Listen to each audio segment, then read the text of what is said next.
Another day, another vlog tayo. So, let's open our Bible to Proverbs 20. Actually, Proverbs 20 lang. As you can see here, it's written in the 21st. But we're going to read Proverbs 20. And open your Bible to Proverbs 20, verse 22 to 24.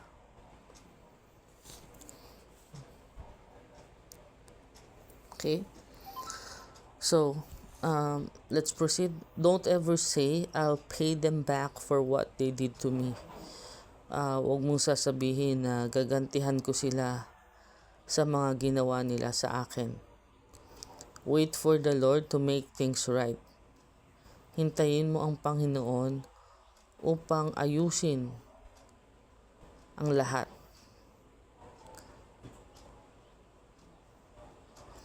The Lord hates for people to use the wrong ways to cheat others. Ang Panginoon ay, kumbaga kinamumuhian ng Panginoon ang mga tao na gumagamit ng maling pagtitimbang upang dayain ng mga tao. It is wrong to use scales that are not accurate. Mali ang gumamit ng panimbang na hindi tumpak. The Lord guides our steps. Ang Panginoon ay ginagabayan ang ating hakbang. And we never know where He would lead us at hindi natin alam kung saan niya tayo dadalhin.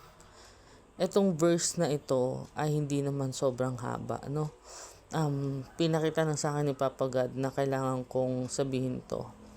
Kasi at times, sometimes iniisip natin, pag may ginawang masama sa atin, ginawang mali, gusto na kagad natin gumante.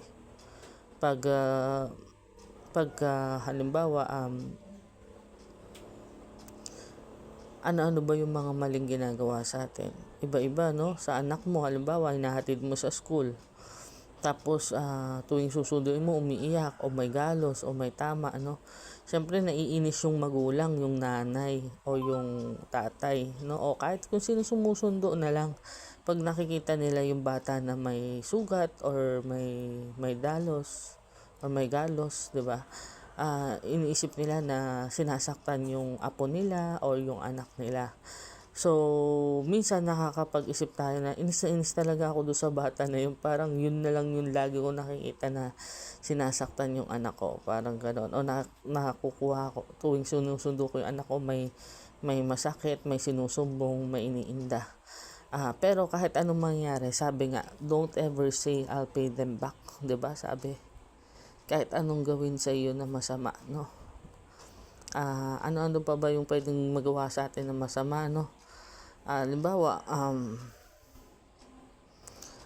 lang, yung aso mo maingay paggabi, di ba? And nainis na yung kapitbahay mo at saka inisan nila, maaring lasunin yung alaga mo, di ba? Or may ginawang hindi maganda sa alaga mo at kalaunan namatay ito, di ba? At yung paglalaso na yun, syempre, hindi naman mapapansin yung kagad kasi few days pa usually yung nilalason pag konting amount lang. Pero pag maraming amount, bubula talaga yung bibig niyan.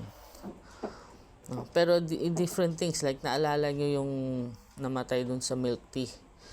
Yung nalason yung may nilagay dun sa milk tea. Pero, di ba, hindi naman bigla sila nagkandamatay kasi matindi yung chemicals na intake nila.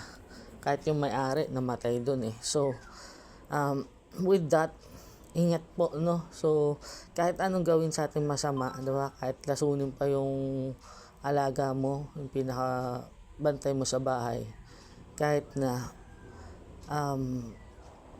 may mga bagay silang ginagawa na hindi maganda, pero alam ng Panginoon lahat yan, no? Kahit na yung bata na sinasaktan yung apo mo tuwing susunduin mo sa school, di ba? Or sa nabubuli siya, at inis na inis ka doon sa tao na gumagawa ng hindi maganda sa iyong kamag-anak, no? O sa iyong pets, 'di ba? Kahit ano pa 'yan, no? O halimbawa, may hindi magandang nangyari, 'di ba? Nanakawan ka o nakunan ka ng pera, 'di ba? Kahit ano pang masamang nangyari o hindi magandang nangyari, hindi na sa will mo, yung hindi mo ginusto, pero nangyari. Halimbawa, yung mga ganun na bagay, no?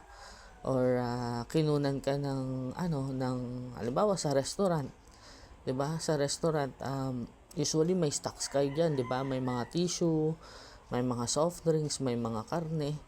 And nahuli mo sa CCTV yung staff mo na nangunguha ng tissue, isang bulkus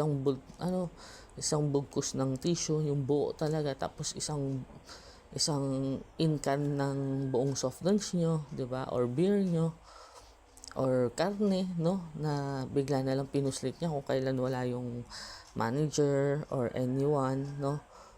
Pero nahuli pala siya sa CCTV na kalalagay lang, at kahit siya hindi niya alam na meron, kahit na ano pang nagawa nila, nagnakaw sila, nakapagkuha ng gamit na hindi dapat nilang kunin, nanakit ng mahal mo sa buhay ng iyong mga pets, no? Or ng pet mo. Kahit ano pa yan, wag na wag mong sasabihin na I'll pay them back for what they did to me. Gagantihan ko sila sa mga ginawa nila sa akin. Ang sabi sa atin sa Proverbs 20 verse 22, hintayin mo ang Panginoon. Wala ka nang gagawin. 'Di ba? You don't have to make things happen na gumanti ka pa. Tulad sa ibang baryo, no? Kasi ako napunta rin ako ng Batangas. Diyan talaga, magugulat ka, bigla na lang gabi. Patulog ng mga tao, 7. Patulog na tao dyan, 7. Nung nandun kami, bigla na lang nagkaroon ng shooting, babarilan, kapitbahay. Bakit? Siguro may hindi magandang bagay na nasabi, may hindi magandang bagay na nagawa. And doon kasi, pagka nainis ang isa, ubusan ng lahi, patayan, ubusan. So, sana po, no? Hindi lang dito sa atin, kahit yung sa mga taga-probinsya, medyo hunos dili kayo, no? Huwag po kaagad na gaganti, no? Huwag natin masyadong ipakita yung natin na gusto kaagad natin makaisa o gusto natin makabawi, no? Ang gusto ng Panginoon is wala ka nang gagawin. Hintayin mo. Wait. Ano bang wait? 'Di ba wait is actually maraming meaning tong wait na to eh. Nung nag-aaral ako nung college, sabi ng teacher, wait. Anong ibig sabihin daw nung wait? Pwedeng wait na ang witty mo talaga, nakakatuwa ka, parang gano'n, no? Or ang talino mo talaga, nakakatuwa ka. O kaya wait na hintay, parang gano'n. Ito wait to, hintay, no? O kaya ano pa, wait, ang bigat na eh, yung wait niya, yung para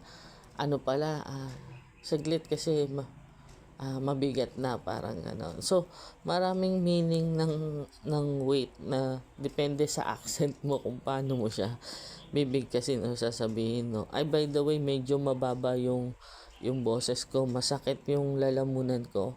Lumabas ako kasi kahapon na kumausap ako mga tao at siguro napagod. So ngayon medyo masakit yung lalamunan ko. Pero ginagawa ko to kasi I want you guys na hindi lang ma-stuck dyan sa inisip nyo o gusto nyo gawin o gusto nyo gumante, no? So ang gagawin lang is to wait for the Lord, no? Wait, hintayin natin ang ating Panginoon for the Lord to make things right.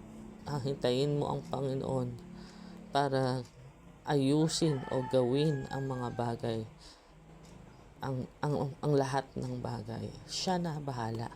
Wala ka nang gagawin, 'di ba? Kung may nagawang mali sa'yo, wala ka nang gagawin. Hintayin mo na lang siya, no? Kasi alangan namang i-post mo yung nangyari sa'yo, di ba? Anong mangyayari nun? Magkakakasuhan kayo.